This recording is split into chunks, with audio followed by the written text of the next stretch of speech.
Good morning. I hope everyone's alright and everything is all good. Going to kick off and start with Euro Yen. Euro Yen was sent out yesterday as a potential trade plan.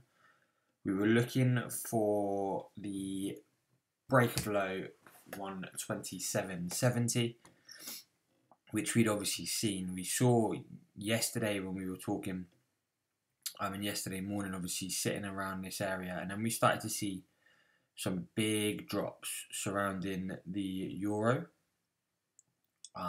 We also said that we now broken back inside of this range.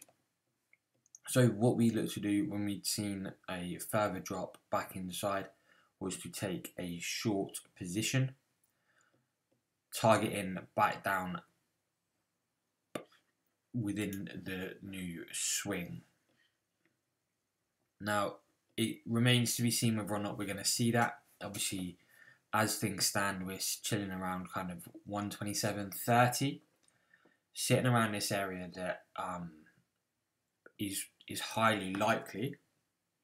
It's not out of the realms for us to be caught up in this area, to sit in a bit of consolidation, or even to use this zone and area as an area of support, looking for that pushback to the upside. If we get rid of the highlighted box, it makes it very simple and clear to see. This could well be an area of having in play our higher low, looking then for that series to continue. Higher low, higher high, higher low. Right, we didn't make a higher high here, but we have done here. Still making that higher low.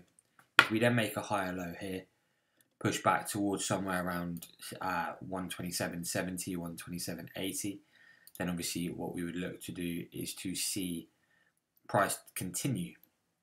However, if we get below 27.20, then we have the opportunity to scale into the position if we are already in it. If you're not already in it, then obviously we can take the position in general, looking for that pushback through, find an area of support likely to be around about 126.90, look for that and wait for the pullback to come before then obviously taking our entry at this point, and looking for that push to the downside.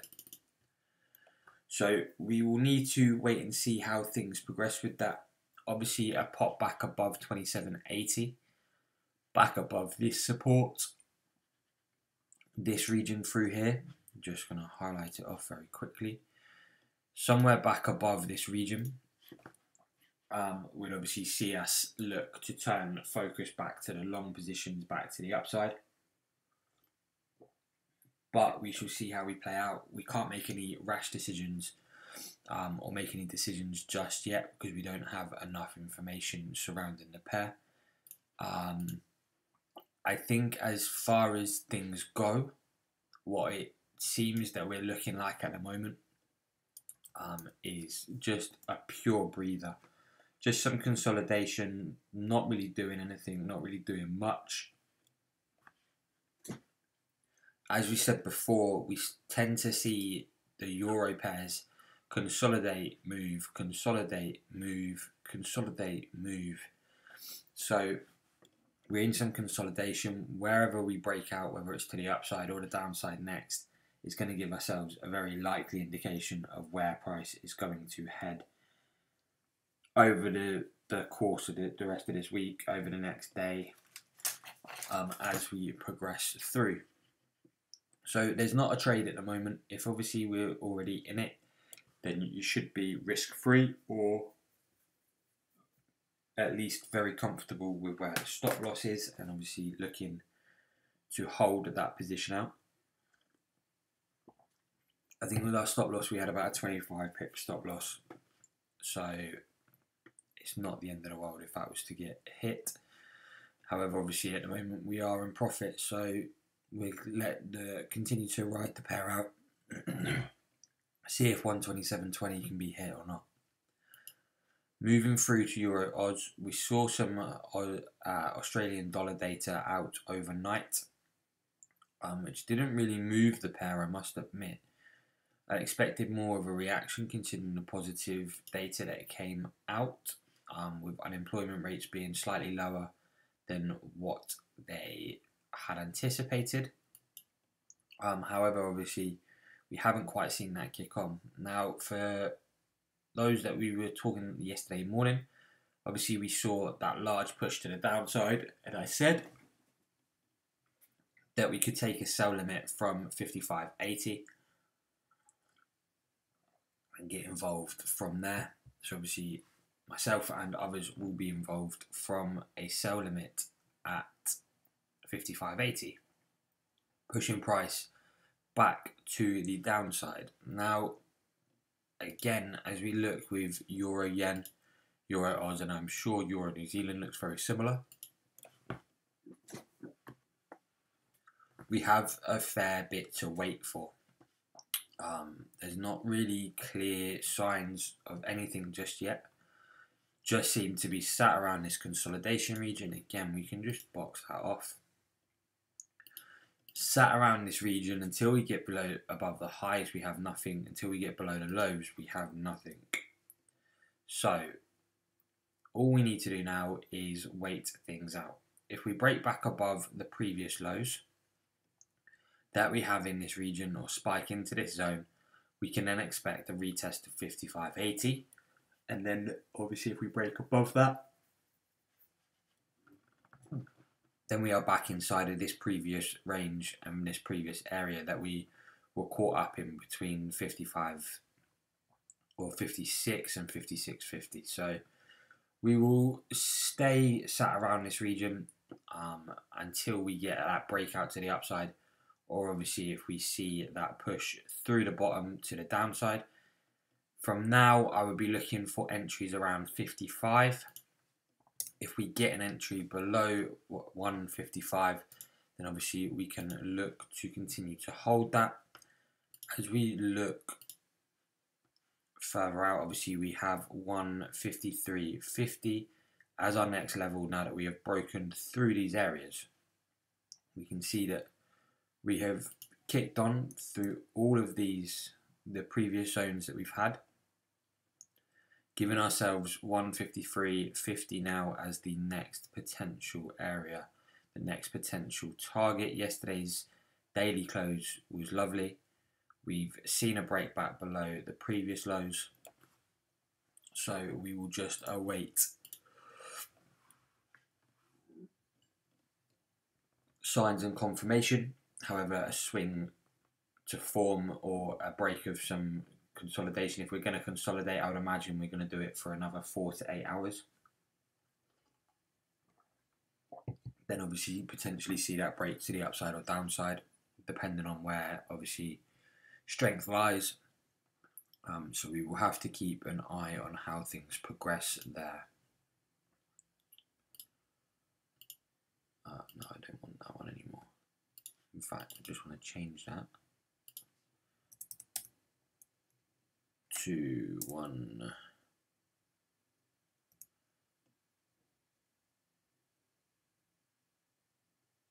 Why are we in Euro Yen?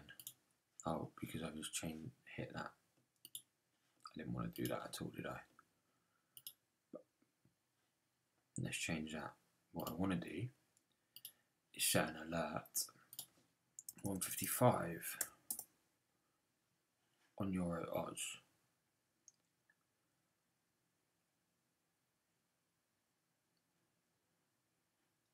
That looks better. Dollar CAD. We have seen a lot of sideways movement come into the CAD. However, what we are starting to see is this head and shoulders formation. So it becomes pretty clear that 126.80 is the key level for us at the moment. We have to get below this. And you can see that we're very much caught in this 30-minute range. We've seen our left shoulder, our head, our right shoulder forming currently. So we have our neckline in place. All we simply need to do is wait for the break of 126.80. Now, as far as fundamentals go, there is both CAD and dollar fundamentals around lunchtime today. We clearly need to be mindful of those. However, if we can get an entry before then, which looks quite likely, then obviously we have the potential to be risk-free before that news comes into play. If we pop back above 127.80 or 127.20 even, then obviously we can look for the long back up to 127.80. Looks to be the most logical way to play this as things stand. We just get rid of a highlighted region because we no longer need this area to guide us. We have pretty clear and concise entries as things stand. So a pop back above 127.20 will give us the potential to run up to 127.50, 127.80. The drop back below 127.80 will give us the opportunity to run at 50, and then obviously lower down to 26.10. Once we get below 26, as we've already discussed, that is what is going to hold the key to any further potential downside movement for us. So we will wait that out and wait and see. If we add an alert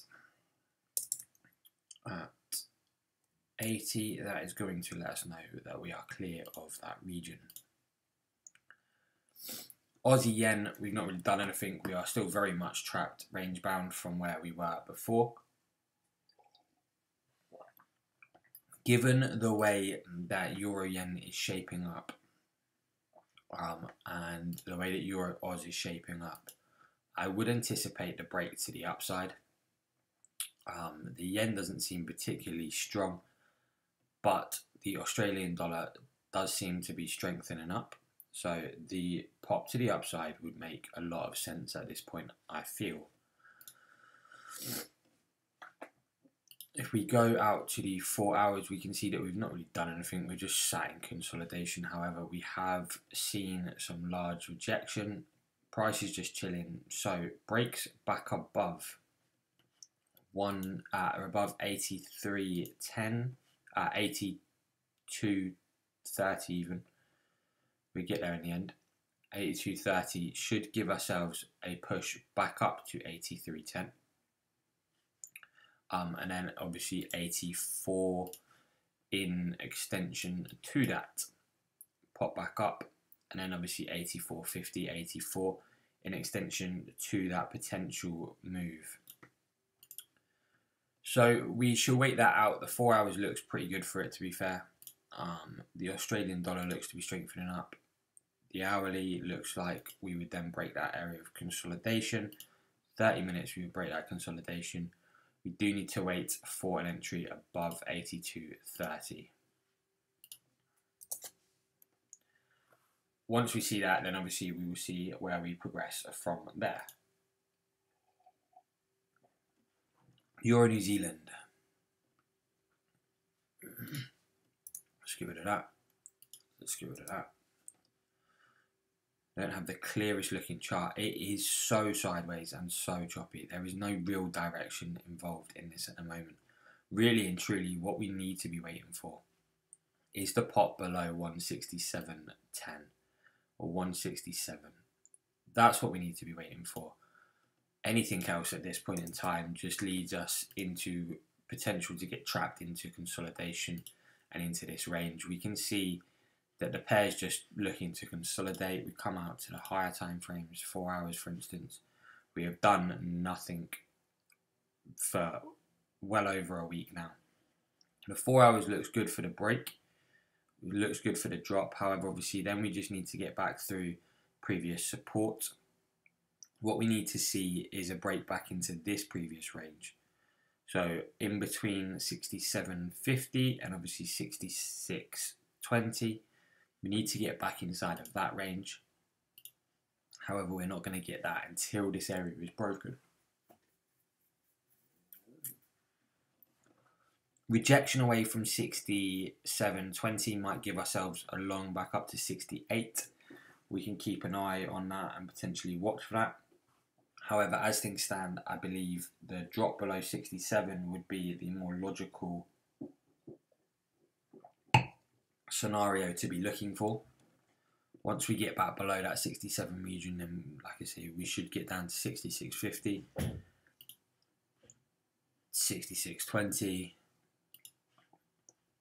and just continue to ride this wave down. 65.20 probably going to be maybe a little bit lower. I think 64 potential to come into 64.20 looks like a possibility, but that is obviously dependent on us getting through these swings. We would need to firmly get below 67, then get below 66, and obviously continue to ride that down. Just looking to scale in as we go. But as things stand, I wouldn't want to take a long until we got really above 68 or we rejected from a little bit lower. I just don't think the risk to reward is there to take a long. Let's say we close up above here.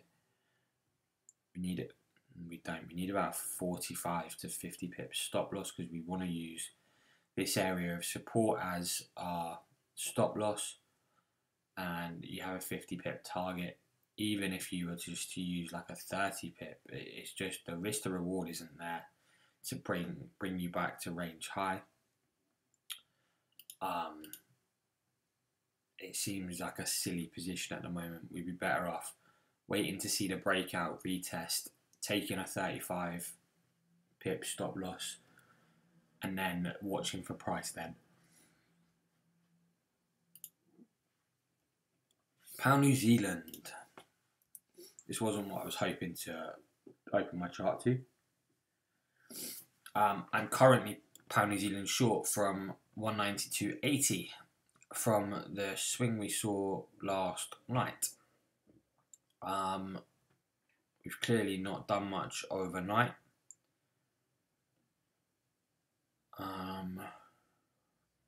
It's a little bit upsetting to see being about 35 pips down. We have a 50 pip stop loss, but it's kind of irrelevant at this point. Just want to get rid of that. And I just want to get rid of that. And I want to get rid of that because that's not coming into play anytime soon. I think at this point in time, obviously we're seeing these multiple taps into this area, which is fine.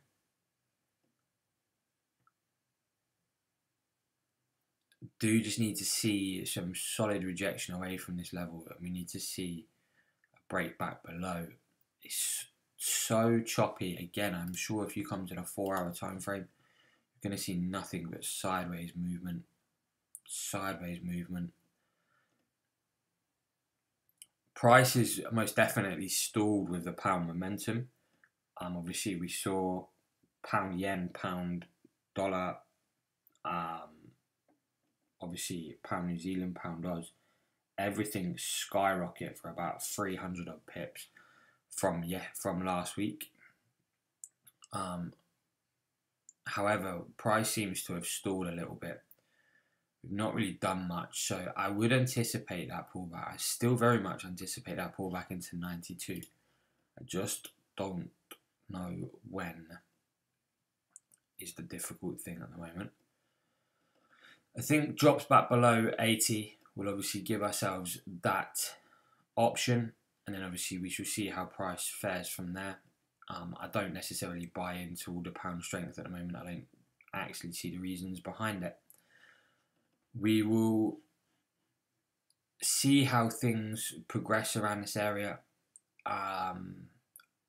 Taking longs until 93.50 a take broken would be silly.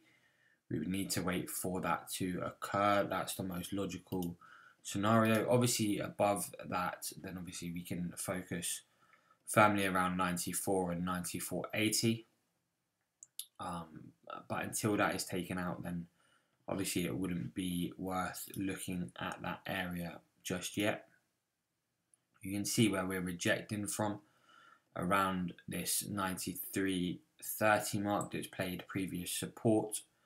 So it makes perfect sense that we've started to see rejection away from there. We just need for that to continue lower if we're going to take the low shorts. Obviously, we need to wait for 93.50 to go if we are to take any potential long positions.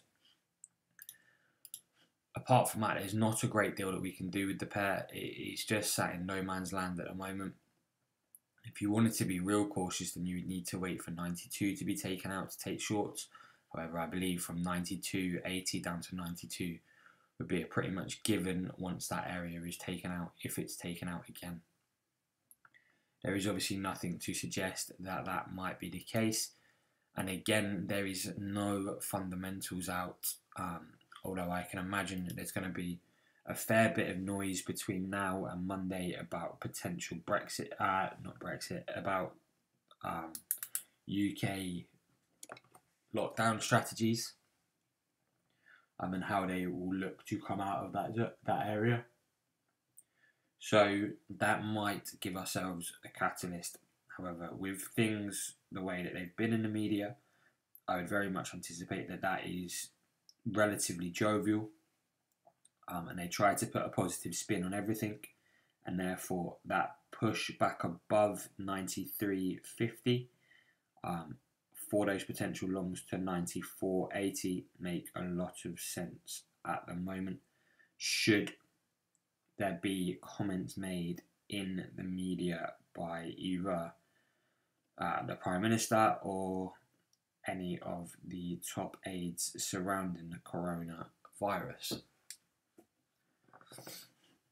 Gold is the last place we want to look. Obviously, yesterday we were talking about the potential to either break above or below. Clearly saw some rejection away from the highs that we were talking about, and a firm push back to the downside. Started to see new swings form. However, we've broken back inside of this now, and we would very much anticipate and expect for this to continue. We've seen obviously the Canadian dollar gain some strength against the US as well. Let's just bring that to the 30 minutes. Aussie Yen starting to look towards that breakout. We've seen Euro gain some strength against the Yen, but that just seems to be against the Yen because the New Zealand dollar is dropping also. So what we're seeing is obviously the US dollar weaken off and other currencies strengthen up as a result. Clearly, we've missed the boat on this gold long at the moment. However, if we were to break back above 17.95, then obviously we would have the opportunity to get involved and look to continue to ride that wave up. I wouldn't be too concerned about this area. If that were to happen, I would actually be more concerned about placing a target in at the lows of here. Anywhere around about 18.09 would be a logical place to place a target for potential long setup. But yeah, I mean, obviously there is a little bit of US data and there is oil inventories out later this afternoon, but there's nothing that should cause massive waves in regards to data at the moment unless it comes from unscheduled media announcements. So as things stand from an economic calendar point of view, there is nothing that should cause us any potential upsets. We just need to wait for these levels to be taken out or to be tested, but our alerts are set. Euro Yen, like I say, we certainly have the possibility to break up to 127.70. If that happens, then obviously we have to reevaluate what we are looking at. The break back below 27.20 will confirm that our shorts are still the best option. Euro Oz, shorts below 155, not really bothered into looking at longs until 55.50 goes. Then obviously we might look for that push back to 55.80. the real key to any long positions at the moment is for 55.80 to go. Dollar CAD, we have obviously just alerted 126.80. We will see if that is broken through. That would give us the confirmation of this head and shoulders formation, and we can then look to ride price back down to 126.10. Aussie Yen, we want the highs to be taken out at 82.30, and then obviously we will look to ride that up to 83.10 and 84.50 in extension to that. Euro New Zealand, we need the lows to be taken out before looking at a potential position, unless of course we see solid rejection and you want to take the potential 50 pip range trade back up, and you would need a tight stop loss. It's not massively advised because that range isn't very big. Pound New Zealand, below 92.80, I believe 92 gets found, below 92. And obviously we will see 100 pip drops each and every time with 100 pip targets. Above 93.50, all attentions do have to turn to longs up towards 94 and 94.80. Gold, either the drop back below 17.84 for potential shorts, however, with the momentum that is carried, be more inclined to look at longs above 17.95 and see how we progress from there. I hope everyone has a decent day, whatever you're up to. Be safe, be sensible. There's no real fundamentals to keep too many eyes out on, so I wouldn't worry too much about that. But apart from that, have a good day, whatever it is you're up to, and I will catch up with you soon.